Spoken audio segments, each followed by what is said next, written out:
Hello, hello, hello. Good morning, good afternoon, good evening, everyone. We're so happy to have you here with us. I'm Robyn. And I'm Gil. And we are rocking the love. We are rocking the love right now, coming to you from our family vacation spot in lovely, beautiful downtown Manteca, California. Yep. Hence the ears. He made me wear them. Yes, we got our complimentary ears at the Great Wolf Lodge. So we're having a fun time, taking a little time out to chat with you and rock the love today. That's what we're doing. So before we get started, we'd love it if you would sign in, say hello, let us know you're out there, share with us where you're calling from. It's so great to connect with our callers from all over the world, really, in Mexico, in Switzerland and the UK and just numerous places. So all over the United States. We're just happy to see you, be with you, meet you, and connect. And like our show, if you like, a little thumbs up there.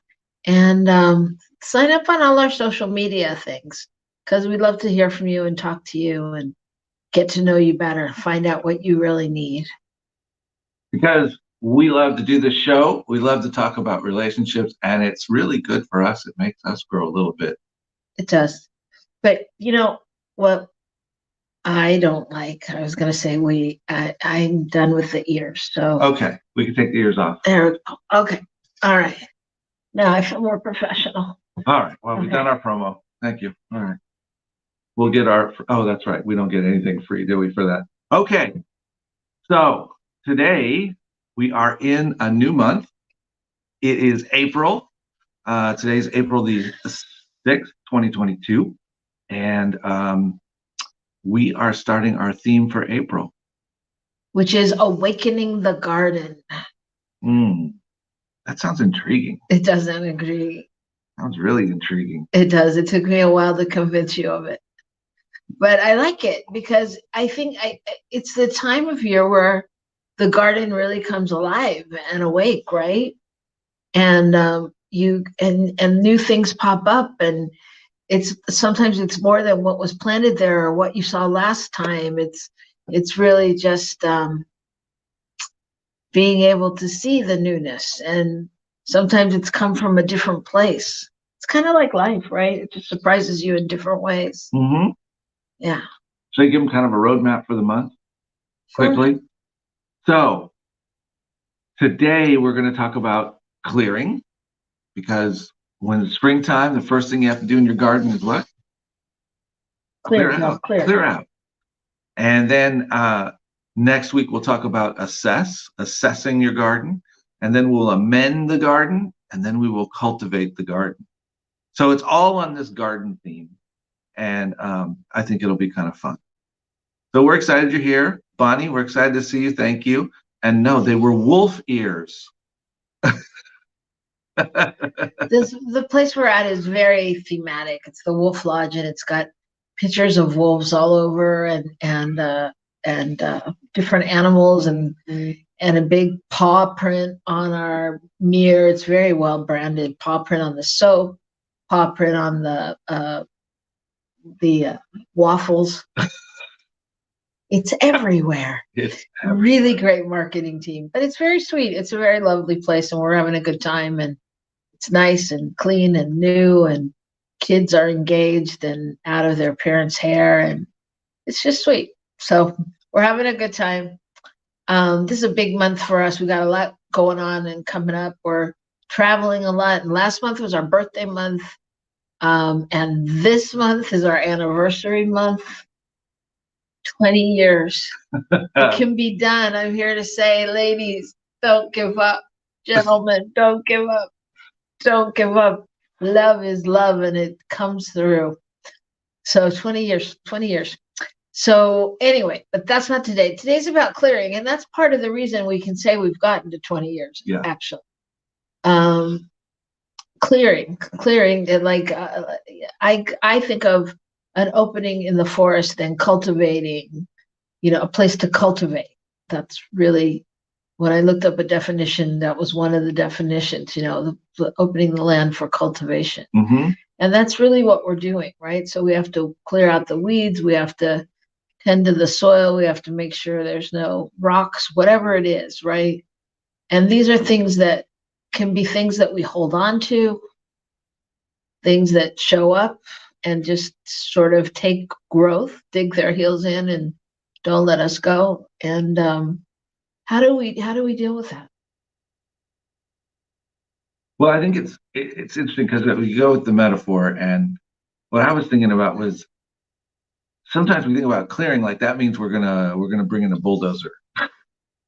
We're gonna clear it all out, and I don't think it's like that at all. I think it's really about determining what needs to go, what needs to be pruned back, so that it can really grow in a powerful, positive way. And I think in relationships we really have to do that. We really have to go in every so often and really at least every day and clear out the stuff we don't need, trim off the stuff that is holding us back, that isn't going to allow us to grow, and move into the next, take ourselves to the next level, allow ourselves to get to the next level. And I think I think for me it's a lot like weeds though, because they keep growing back sometimes. I have to keep pulling them. I have to keep going. Okay, I don't need that. Let it go. And that's okay. That's okay. As we keep tending to it, we keep clearing it. So if we're going to get ready to plant our garden, we got to clear out everything we don't need. So what are the things we don't need? What is the stuff that's old and that's already been used? What is the stuff that's laying around? The things you can pick up and throw out. And so let me ask you a question. Do you think that we need to know what it is we want to grow or what it is we want to cultivate before we clear out, or do we just clear out? I mean, I think it can be a both and, really, but what do you think? Yeah, I think it can be a both and the reason is because it never hurts to have some idea what you're trying to grow. But the biggest thing is it doesn't matter what you're going to grow. You still have to prepare for it. And in preparing for it, you have to clear out what doesn't need to be there. I mean, if you're going to go in and you're going to plant plants and you've got a bunch of those tomato stand things, growers, and they're all stuck in the ground, you got to take them out because you don't need them. You're going to plant stuff in the soil, you're not going to use those right now. So you got to clear stuff out that you don't need. Okay. Enough of the garden metaphors right now. She's tired. Yeah, well, I just don't think we have to talk about it like every second. But I get it. So how do we do this? Because I think that what happens is we, as humans, tend to carry a lot and think, I don't need to, I'm over it. I don't need to let it go. But it stays there, right? So I think I know people have different practices, and I know, some friends I know that do clearing all the time, every night before they go to bed. I was thinking when I was thinking about this topic, I was thinking that's sort of the intention of when people say when you're getting married and they're like, don't ever go to bed angry. Like, yeah, it makes sense because you're not taking it with you. You're letting it go. That's your pattern. No, it's not like that's my pattern. That's I get it. Oh, good. I understand it. Oh, okay. So how getting it is great. So how do we integrate it so that really we let that be the practice? I think that it's getting things to be a practice that is what's important. Bonnie says, constant rumination is what plagues me. I'm getting better, but it's still there. Help! Constant rumination. So, in other words, you're constantly going over things that have happened already, things that are already past.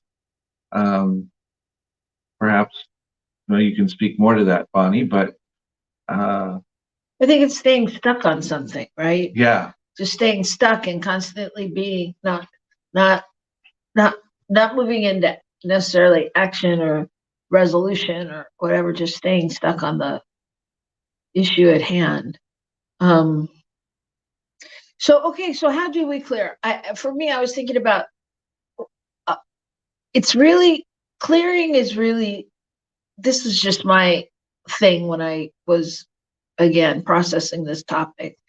The connection is really about um, it's a connection to your higher self and a dialogue with your higher self, because somehow we have to supersede that desire and that urge and that tendency to stay in the whatever you want to call it, the stuckness, the drama, the situation at hand, the place where we're trying to get away from.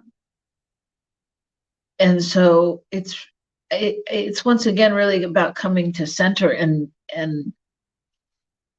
being able, whether you have set things that you do to move out of it, or just sitting in meditation and breathing and remembering the truth of who you are.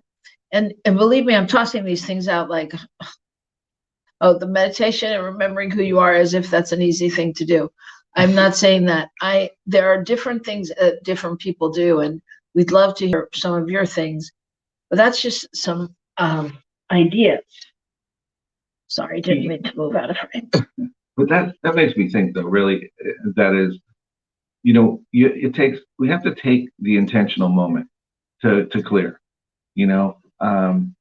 If we just notice things that need to be let go of, but that's all we do, then we haven't really done anything. I was thinking, here's what I was thinking about.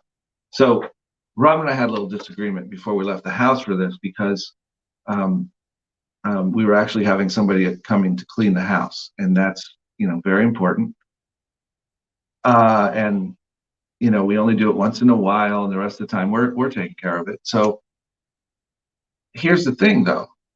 She is very concerned about getting everything cleaned out before the person comes to clean the house, which I had a little trouble computing. But here's what I did. I grabbed a bin and I put a whole bunch of stuff in it. And then I set it outside in the garage. So I cleared out the space in the bedroom, but I didn't really do anything with it. I just moved it. And that's the thing I think that's so easy for us to do. If we just superficially clear it, then it doesn't really help us. Because when I go back home, I'm still going to have that bin of stuff and not have put it away anywhere and not have taken care of it, right? Okay. All right. So, not trying to be sexist, I do feel that this is sort of a male-female thing. And it's the joke where, I have to clean the house because the maid's coming thing. However, that said, how can you possibly think it's not going to make a difference? I don't understand if now you're going to come home and the floor is going to be clean and she's going to have been able to clean, because what he's talking about is a whole row of things that are on the floor next to his bed. So you have to maneuver your way to get in without walking on things. And just as a point of note, if anyone's needing tips, I have somehow learned over the past 20 years that to go, okay, all right, it's his side of the bed. If this is the way he wants it, okay. It's not easy, but I decided it's one of those don't sweat the small stuff, like choose your battles. So fine. So there's papers and there's books and there's notebooks and there's tins of trail mix, and it's a mecca of things. And how can you not say that when you come home and the floor is clean and the stuff has been swept and mopped and vacuumed and whatever they do, that you're not going to feel better? I didn't say that. Okay, so here's the thing. What I said was, you still have to get rid of the stuff. All the stuff I cleared is still going to be there for me to do something with. I didn't really clear it. That was my point. I didn't really clear it. I just superficially did something in the moment to make it look better. And what my sense is that we do that so often in our lives is we just try to do something quickly to make it feel better or look better, but we really don't deal with whatever's there. Okay, Because I didn't deal I with get it. the analogy, but I'm a little feisty today. I get the analogy, but Well, that's what it's for. but that's the same, but that's different. I think it's then we can't say, and a lot of time in New Thought and metaphysics we say, if you can't get to that point, act as if. Mhm.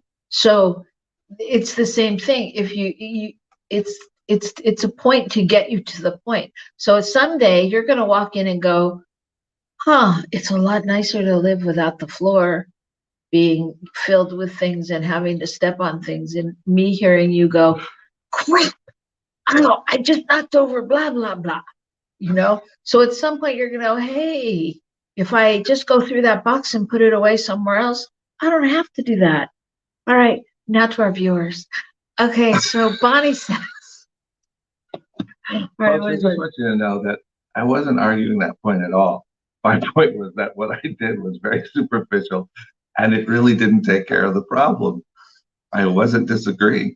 So let's move along. Bonnie, what helps me is to take the situation into meditation and resolve it there. Take it into meditation and resolve it there. Well, I think that goes to my point at some level. It takes an investment of intention and time, right? Because we have to sit down and intentionally be with whatever it is and allow ourselves time in connection with spirit to work through it.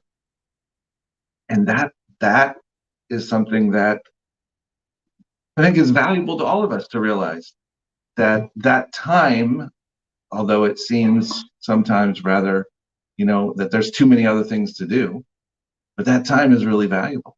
Thank you, Bon, for that suggestion.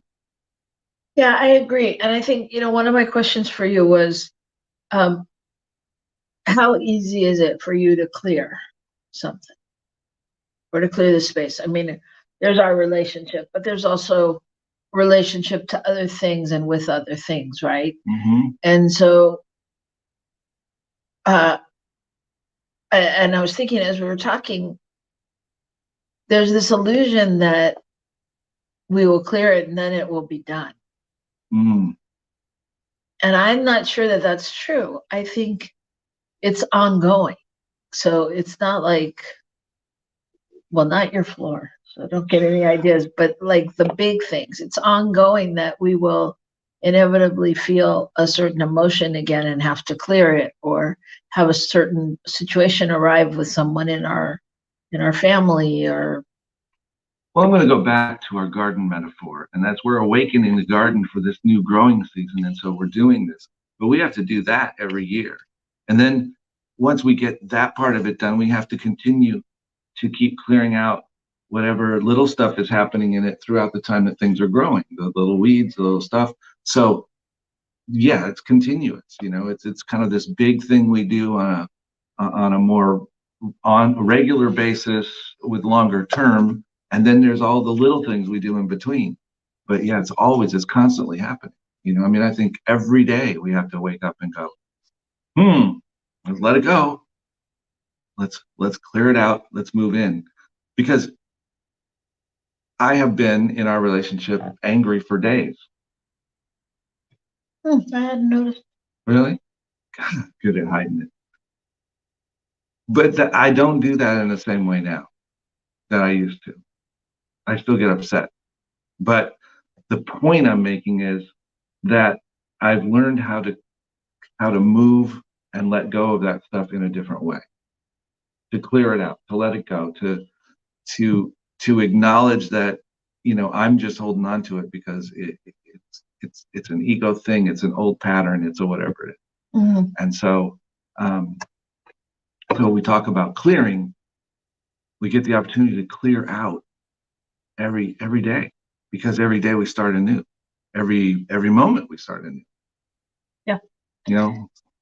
Yeah. And back to Bonnie's point, I mean, I think that meditation is a great tool, and it's a great tool that is really good for us individually. And can we clear with our family, our partners, our friends, our bosses, our work situation, any of that, our spiritual centers situation, our community. Meditation is great, and I know a lot of people are challenged by meditation. So I would say it doesn't mean that we sit down and we go within and and call up the big guy or whatever it is you think that spirit is. I mean, it could be as easy as taking our walk to clear your mind, and really just letting it go, breathing and really just thinking through the situation. It's like whenever there's a challenge, not whenever, but many times when there's a challenge with the kids, that's always when we send them walk the dog, because they'll walk it off and they come back, refreshed, renewed, and usually don't even know what had happened before. And same for you. You'll go on a bike ride, or other people will go on a drive or a swim, or whatever that is for you that allows you that space to let it go and let something else come in is the place of value. Because we get stuck. I hold on to things, and I think other people do too, where whatever it is in me, my pride, my ego, my whatever it is, I'm hanging on to whatever the situation is so I can be right. And until I get ready to let things go and move them on out, I really can't move forward, until I can trim off that dead branch and go, okay, I didn't really need it there anyway. It's done its thing. I can't move forward. Right. Bonnie says meditation is what quiets your mind. Soothing music, yoga moves, trance dancing, for some jogging. Yeah, all of those things. And it's, maybe we should put together a list, actually, because I think it's all those things we've mentioned is really just a place for you to leap from and figure out what your thing is that soothes you. I think the key to all of this is that all of us have stuff to clear. All of us have things to move out of our space, move out of our relationships, move out of our things that we're holding on to, that they don't serve us anymore. They're dead. And unless we're willing to throw them away, if you will, to jettison them out, then we just, we end up with a place where there isn't much room to plant anything anymore. The garden gets constricted, it gets caught up. And so, there's very limited places where you can make anything happen. Right. So that's just the beginning of what we have to say about it. That's just working on us individually. But when we come back from our little commercial break, we are going to start talking about that's fine for the one person, but how do we do it as a couple? How do we do it in the workplace? How do we do it when there's more people around? Because there's always more people around. So go grab something soothing to drink, and we'll see you right back here on New Thought Media Network.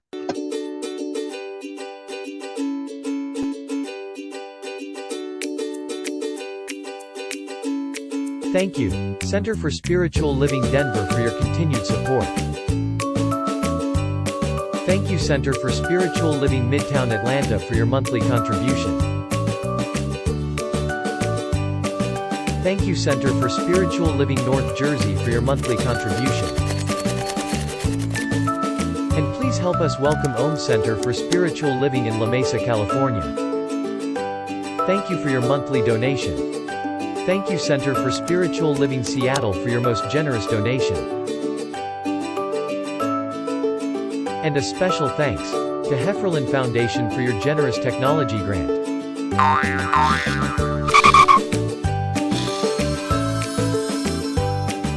And Suze Ajit, thank you for your very generous donation.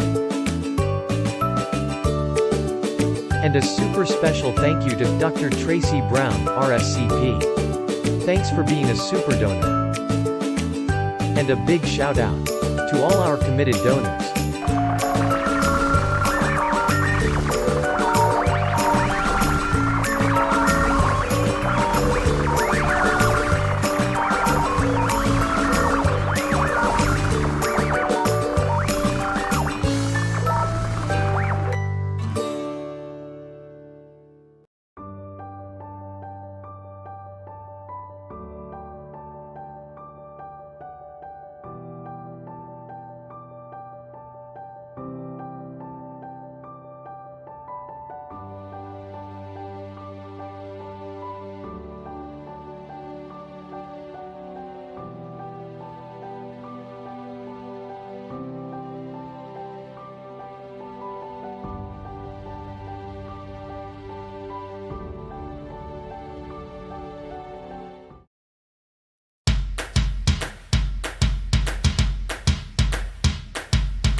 Hello, everybody. Welcome back. We are Rockin the Love today. I'm Robyn. And I'm Gil. And we are very happy to be with you this first week in April 2022. We are talking about awakening the garden this month. And today we're talking about clearing. And right now, we're going to talk a little bit more about what that is. What are we going to talk about? Couples. Well, yeah. I just want to say, though, on the last thing, too, another part of clearing, I think, is when people do, a gratitude journal, or those things they do, you journal 3 things you're grateful for before you go to bed. I think that kind of allows you to release as well, or when you wake up, either way. So it's kind of starting in that place. But how do you do it when there's somebody else? Because you don't have control over somebody else. Well, who likes to try to control that somebody else? I do. It's fun. Not very successful, but really fun. No, we all struggle with working with someone else, because when you work with someone else, we have to have compassion and honor their feelings and all of those things. And we can't control when or if they may decide to clear out whatever it is that's in their space that needs to go, that's ready to go. And sometimes I think there's things in our space that really requires both of us. It may be a little too big for one person to move. Well, and the old adage of the mirror. If you can see it over there, it's happening here as well, right? If I can see, how messy the side of your bed is, how does that show up for me? Where am I not in integrity with, right, what I think things should look like, or whatever? Yeah, where is it that I don't feel good about myself around whatever that is? I think I have learned that I can easily project those things out. And if I take a minute, I can really see that, you know what? I'm frustrated with me around whatever that is. Right. And so obviously there's a lot we can do for ourselves. But in a relationship, in order for the whole relationship to continue to grow, we have to work together. So whether we're in a relationship as a couple, as a family with kids and grandparents and whatever that is. Oh dear God, teenagers. Oh no, just wait a few years for that. Or we're in a relationship at a job, at work. How many times have we found ourselves in a situation where we just did not want to go to work? And it didn't really have anything to do with the work. It was the people that were there. in our minds, at least. It was those people and whatever that issue was. So how do we do that? How do we clear together? Bonnie, you must have some ideas out there. No, but I'm sharing. I mean, I know Bonnie's in a relationship, and Bonnie, for those of you that don't know, is our doula for grief, with a show here on New Thought Media Network on Mondays at noon. And so I know it must come up a lot as people grieve, because they're losing their partner, their friends, their lovers. But I think the most, this goes to the topic we were talking about the other day, not on the show, off the show, but also I think of love language. Like, what's your love language, and how do you respond to things? And I think it's really important to know what your partner needs, how your partner hears or takes in things. Like, I know for a good part of our marriage in the beginning, I spent a lot of time, well, we both did, but I mean, and this is normal, trying to get each other to understand the way that it should be. And what at some point, what I realized was, oh, he just doesn't do it that way. He's not wired that way. No matter how much I got him, a lot of people go, oh, you're so lucky you have this forward thinking, new thought man who understands. Oh, how right they are. You are lucky. Yeah, I am lucky, but he, as new thought as he is, sometimes I have to say, talk to me like I was one of your clients. Because when I hear him talking to clients, he's, coming from that perspective of, oh, and and he's very understanding and compassionate and can see all the possibilities. But when he's talking to me, there's a certain way that things should happen. So I think it's learning how to even talk with your partner first, and how to be able to hear each other to make it work. I think that piece about being in relationship and needing to both work together, I think a lot of it does come back to us as individuals to be able to go, all right, so that's, I don't get it, or I don't see it, or I never thought of it that way, or whatever it is, but I still need to look at this because it's affecting someone else. And so I have to look at it. Right. Instead of just trying to get someone else to get over it. Yeah. Yeah. So Bonnie says it all starts with me. Okay, so we can blame it all on Bonnie? Great. Where am I, and why do I need to control his behavior? How do I take care of me so that I'm not focused on Tito's behavior? Yeah. And fill in the blank with the name that you use. Yeah. On your partner's behavior. Yeah. And that's such a great question, because how do I take care of me? And can I take care of me if I don't get the desired outcome that I want, if it doesn't look the way I want it to look? Oh, dear God, these are so many life lessons all rolled into one show. I can't. My brain's about to explode. I need to tap somewhere. Yeah, but that's really, I think that's really it, because there's so much. There's a part of us that has to release so much in order to truly just show up and be able to hear and learn and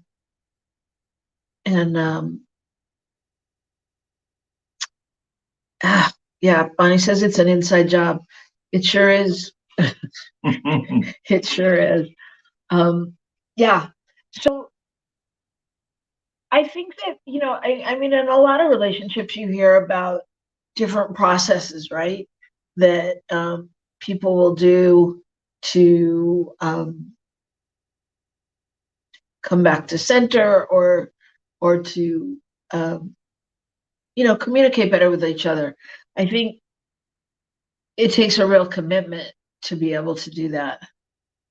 Oh yeah, it takes a commitment, and I think this is where when you talk about working with someone else in a relationship, that we can do as much as we can do on our side, and that may not still satisfy a relationship because that other person still may be projecting expectations, may have stuff in their garden which doesn't allow this stuff to grow, and so until we work together and honor that both parties or multiple parties have things going on, and none of us are immune to it. That's the crazy part.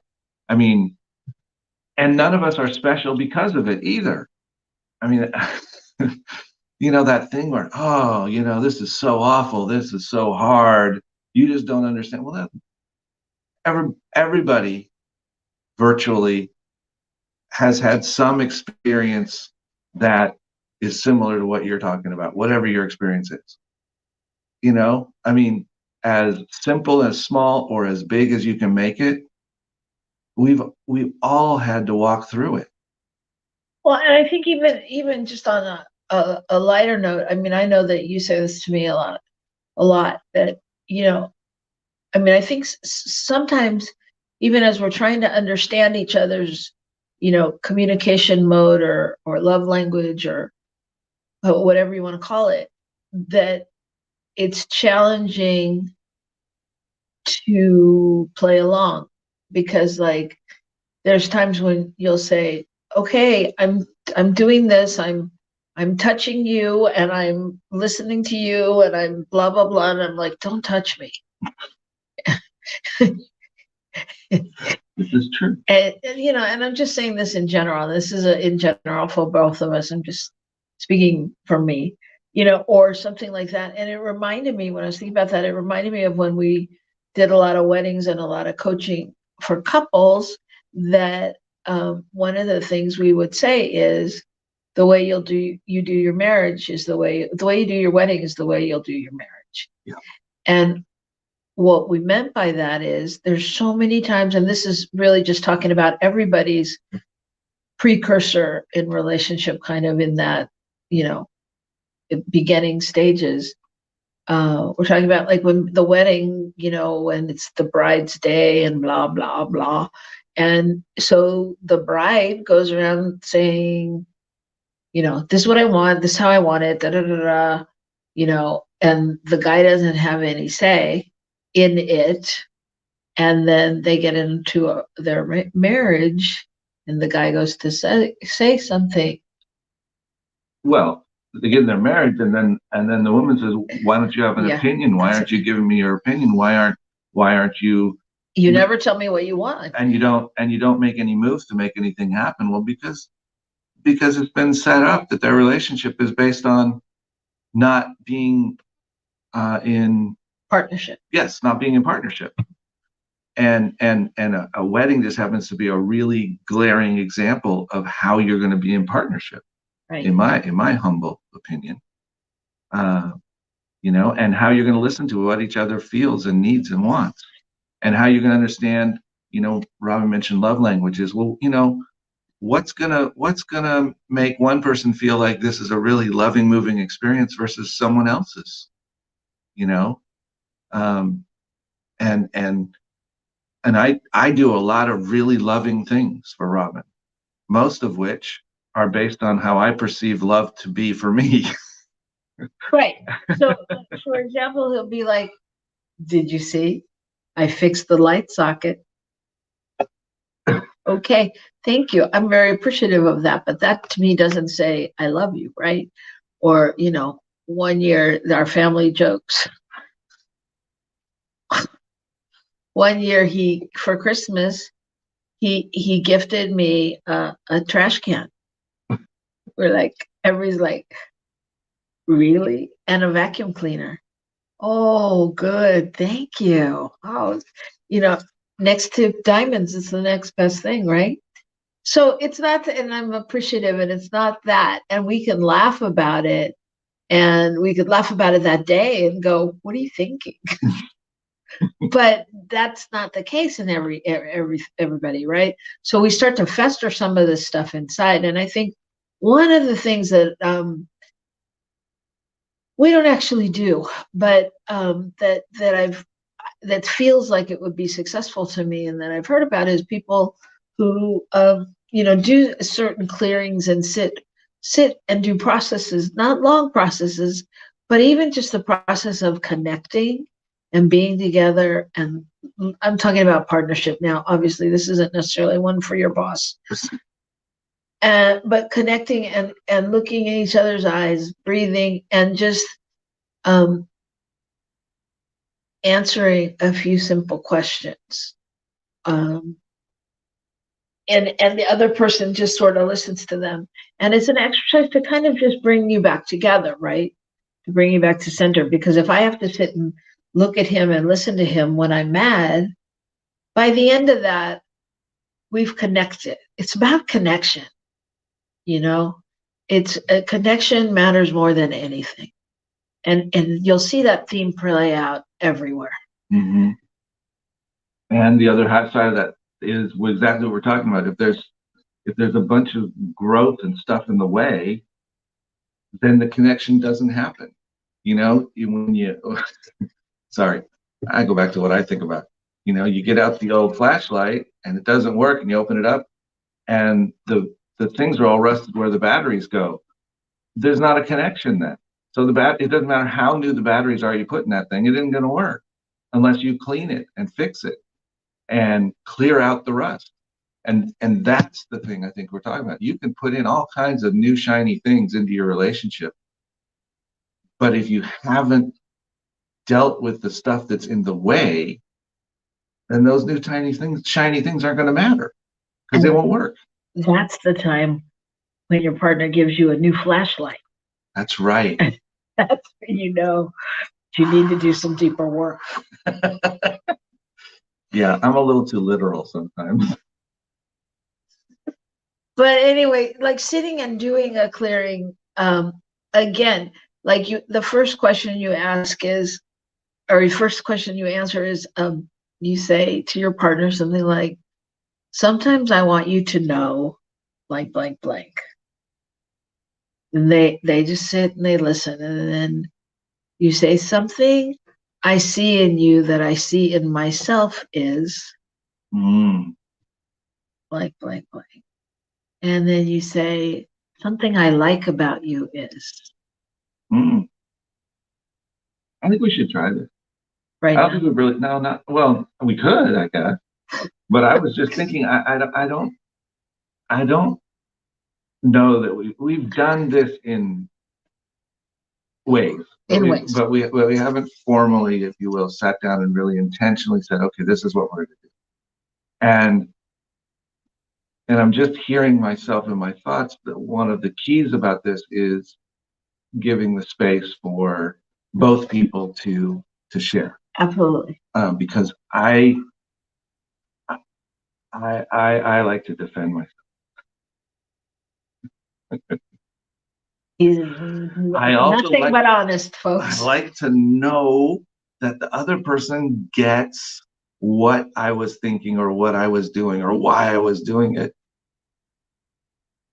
You want people to know you're right. Well, that too. But even though I'm struggling with listening to the fact that whatever I did, for whatever reason, it doesn't matter, that there's feelings around it that they have. And I struggle with that sometimes. So anyway, I think we should do it. I think we should do it and report back. Well, and we can do that, but there's different, but again, with your partner, you want to make an agreement. So sometimes you can't talk in the moment, right? So maybe if you walk away for 10 minutes or 15 minutes and meet back in 15 minutes and then do the exercise, I wouldn't try to force it. And you can change the exercise. That's just one way to clear.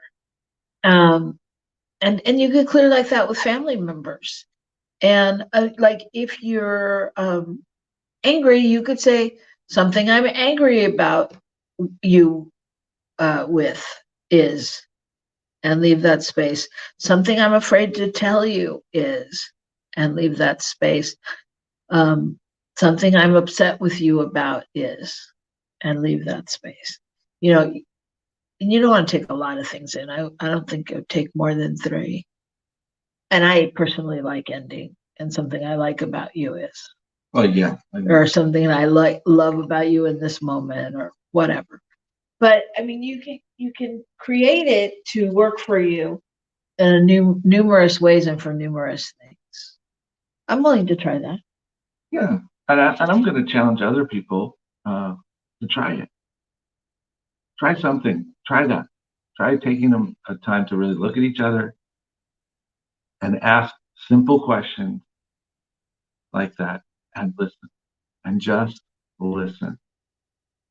And I would suggest at the end of the first person segment, person A, that this person B says thank you, Mm-hmm.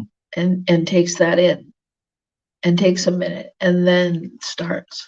Well, because we really need to appreciate when someone stands in honesty with us.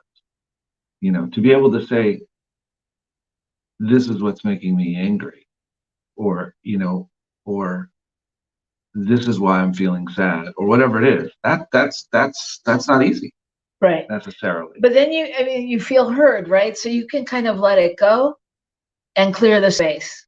You know, sometimes we have these arguments, right? And we don't know if we've been heard. Mm-hmm. So then it comes up later. Oh, and again and again. And we've never done that. You realize you're fighting about the same thing, right? Yeah. So it's like, if you can just take those moments. And he says, I process my emotions verbally. Therefore, I need to be heard, not that I need to hear. Oh, Bonnie, you are right. No, I just want to hear, Bonnie, I hear you. Yeah. I think that's such an important thing, because I feel similar. I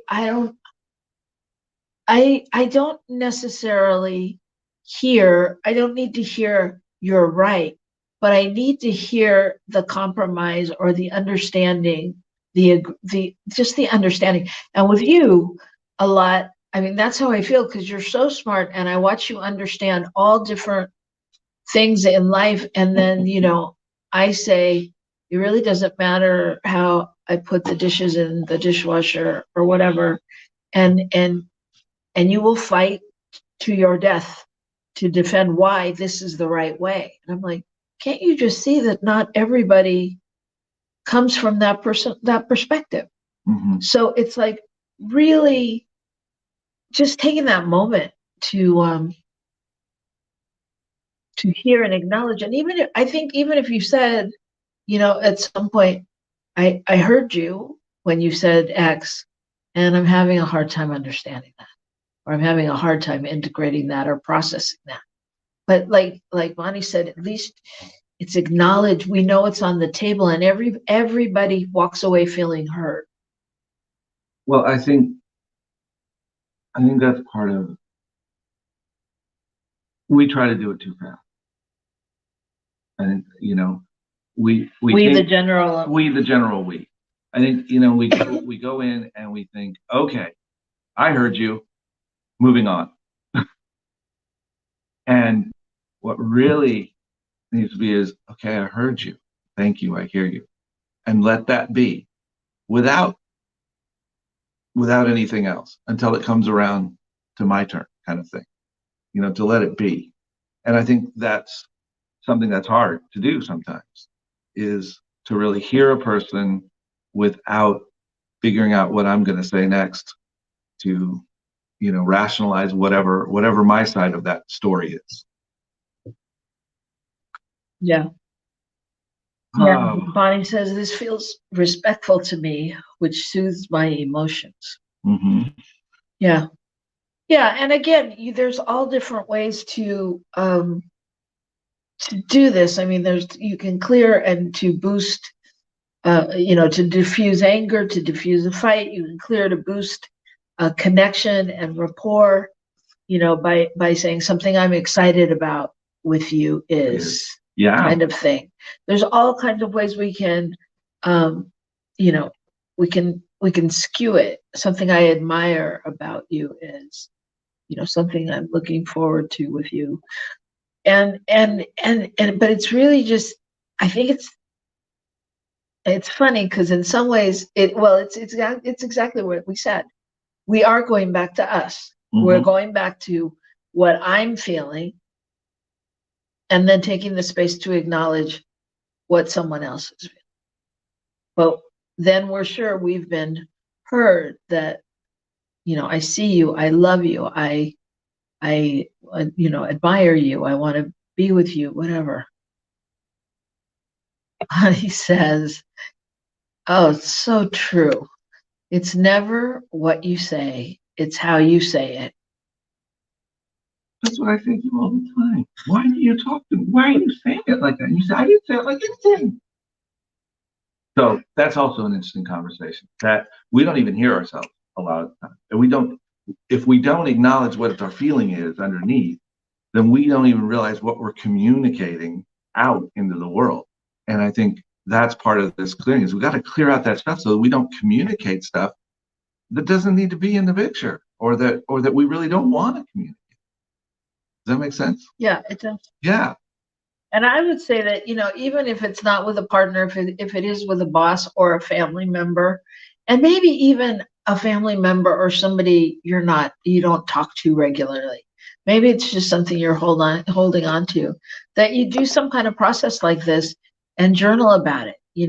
Something I admire about Uncle Joe is something that he's given me is, or whatever, but something to just calm and remember. And this is the whole basis of our show, folks, is that it always comes back to the love, right? It always comes back to rocking the love, finding the love in any situation that you can. I think you hit on something really big there, and that's where we can take, quote, all we can do to do the clearing and push it a level further, where we're willing to enter into the discussion with that other person, even if they're not willing to enter into it, or ready. Maybe that's a better way to put it. Even if they're not ready to enter into it with us, we can still push it a bit further by really by journaling, by talking to the chair, by those kinds of exercises, by burning bowl, by any of those things that has worked for you or you've tried. Sending them the letter that, this is what I appreciate about you, this is what I see, this is just writing the letter, not sending it even. Yeah. Even for people that are no longer here or no longer in your life but keep coming up. So that is the ultimate challenge, is, can you rock the love? Can you be a love rocker out there and find that in any of those places where, you're tilling the soil and you come upon the rocky part? Can you do that? Yeah. Well, you're willing to pull the rocks out. It's no joke. It's no joke, you all. And so in that vein, I'm going to say, as you clear out your thoughts or anything that's gone on around donations or tithing or any of those things, I'm going to invite you to start right now. Start right now and go to newthoughtmedianetwork.org and make a donation today. It doesn't have to be big. It can be, but it doesn't have to be, because we know that it's coming from the bigness of your heart. So every little bit helps, and it just makes us able to do the work we're doing in the world and connect everybody together. And that's what we do in all our relationships, is we give. We give. We must learn to give. And so today's show has just been about clearing out the stuff that prevents us from giving ourselves fully. And so that's just one way we can give, is to support things like New Thought Media Network. So we are grateful that you've been here with us today. It was kind of felt sort of like somber today somehow, in a way, but good. I think it was good. Okay. She says that now. Wait till we turn it off, but that's okay. I'm all I right with think it. it was mellow. It's It a was mellow mellow. It was day, mellow. That's what but it was pensive. And I think that that's good. We need to be thinking, thoughts are things. We need to think about what we really want to clear out and what we want to get to in our lives, because that's coming up next. And we love it that you're here with us. Hi, Kent. Thanks for joining us. Kent says it's not what you say, it's the energy behind the words. So here's, Bonnie says not somber, but enlightening. Enlightening. All right. Thank you. So right now, the energy behind the words are, we love you. We really do. And we are so grateful to have you here with us. And we wouldn't want to rock the love with anyone else but you. So thank you, Kent, and Linda, and Bonnie, and all the listeners out there now and in the future. And come back next week and join us for the next step in our Awakening the Garden, where we assess, what do we need? Once we've cleared this stuff out, what do we really need to bring in? So I'm taking you with me. All right. And all of you. So come back. We'll see you next week on Rockin the Love.